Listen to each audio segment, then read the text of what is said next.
হঠাৎ করে এতগুলি জমি শুয়োর কিভাবে মারা গেল তা জানলে আপনিও চমকে উঠবেন। আসলে এই প্রাণীগুলির সাথে এমন একটি ঘটনা ঘটেছে যা ইতিহাসে আগে কখনো ঘটেনি। তাছাড়াও আজকের এই ভিডিওতে আপনি প্রাণীদের অস্বাভাবিক ও এমন কিছু আচরণ দেখতে চলেছেন যা আপনাকে ভাবতে বাধ্য করবে। তো বন্ধুরা, ভিডিওটি শেষ পর্যন্ত অবশ্যই দেখবেন। চলুন শুরু করা যাক। এই হাঁসের বাচ্চাগুলো তার মায়ের সাথে যাওয়ার সময় হঠাৎ এই গর্তে পড়ে যায়। এরপর আর কোনোভাবে তারা উপরে উঠতে পারছিল না, কিন্তু তারপরেও দেখতে পাচ্ছেন এই হাঁসের বাচ্চাগুলো কিভাবে উপরে ওঠার চেষ্টা করছে। আর শেষমেশ এদের মধ্যে কয়েকটি বাচ্চা উপরে উঠেও পড়ে। এর থেকে বোঝা যায় যে চেষ্টা করলে উপায় হয়, কিন্তু হাঁসের পা এমনভাবে তৈরি যে এরা খুব সহজে দেয়ালে উঠতে পারে না, কিন্তু তারা জীবন বাঁচানোর জন্য এই চেষ্টায় সফল হয়েছে।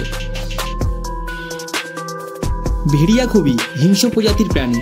এখানে দেখতে পাচ্ছেন কয়েকটি ভেড়িয়া এই ভেড়াকে একা পেয়ে তার উপর আক্রমণ করতে চলেছে, কিন্তু এই ভেড়াও কোনোভাবে হার মানতে রাজি নয়। এদের দুজনের মধ্যে কিছুক্ষণ লড়াই চলতে থাকে, আর তার এই দুঃসাহসের কাছে ভেড়িয়াও হার মানতে বাধ্য হয়। অস্ট্রেলিয়ার এই গরুর খামারে হঠাৎ করে ভয়ঙ্কর বিদ্যুৎ চমকায়, আর হঠাৎ সাথে সাথে খামারের মধ্যে থাকা অনেকগুলি গরু ছটফট করতে করতে সেখানেই মারা যায়, যা খুবই অবাক করা দৃশ্য। আপনি কি জানেন পৃথিবীতে কয়েকটি এমন প্রজাতির মাছও আছে যারা মাছ হওয়ার সত্ত্বেও ভয়ানক কারেন্ট দিতে পারে।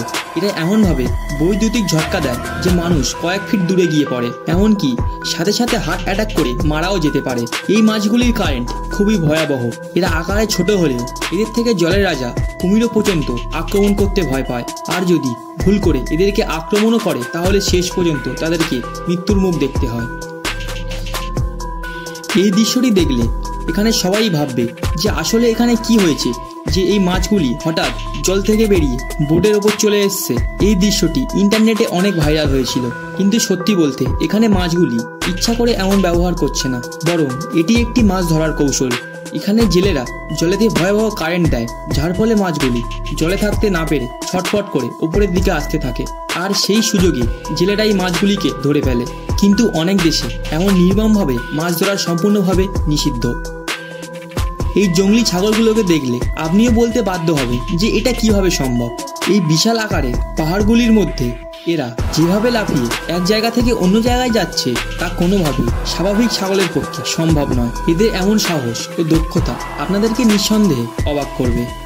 শুধু বড় বড় পাহাড় নয়, এমনকি অনেক গাছের মধ্যেও এই প্রজাতির ছাগল খুব সহজেই উঠে পড়তে পারে, আর সেখানে বসে বসে গাছের একদম কচি পাতাগুলিকে খায়। এই প্রজাতির ছাগল সেখানে মাটিতে থাকা গাছ খুব সহজেই শেষ হয়ে যায়, তখন এরা খাবারের খোঁজে গাছে উঠতে বাধ্য হয়, আর গাছের মধ্যে বসে বসেই কচি পাতা খায়। আর বিভিন্ন জায়গা থেকে ঘুরতে আসা পর্যটকরা তাদের এই দৃশ্য দেখে অবাক হয়ে যায়।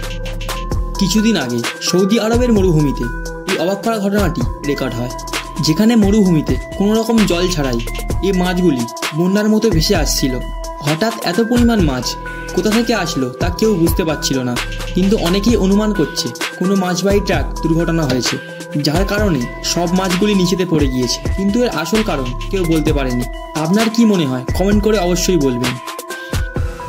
অনেকটা হাঁসের মতো দেখতে এই প্রাণীগুলো নিজেদেরকে শিকারীদের হাত থেকে বাঁচানোর জন্য পাহাড়ের অনেক উঁচুতে বাসা করে থাকে, কিন্তু প্রতিদিন যখন এই বড় পাখিগুলো পাহাড়ের উপর থেকে নিচে লেগে আসে তখন এই পাখিগুলির বাচ্চাগুলিকে ওখানে একাই থাকতে হয়। কিন্তু হঠাৎ একদিন একটি পাখির বাচ্চা তার মায়ের সাথে সাথে পাহাড় থেকে নিচে নামার চেষ্টা করে, আর এই ঘটনায় সেই পাখির বাচ্চাটি প্রচণ্ড পরিমাণে আঘাত পায়। কিন্তু অবাক করা বিষয় হলো তারপরেও সেই পাখিটি বেঁচে ছিল, যা এটিকে প্রথম দেখায় কেউ কল্পনাও করতে পারবে না।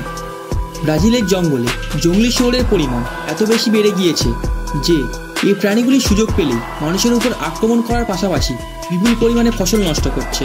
তাই সেখানে সরকার এমন একটি ঘোষণা দেয় যে সেখানে জঙ্গলি শুয়োর মারলে কোনো রকম অপরাধ হবে না। এর জন্য সরকার সেখানে দক্ষ শিকারী নিয়োগ দিয়েছিল, যার ফলে সেই শিকারিগুলি কয়েক ঘন্টার মধ্যেই এতগুলি শুকরকে মেরে দিয়েছে। তো বন্ধুরা, আজকের ভিডিওটি এই পর্যন্তই।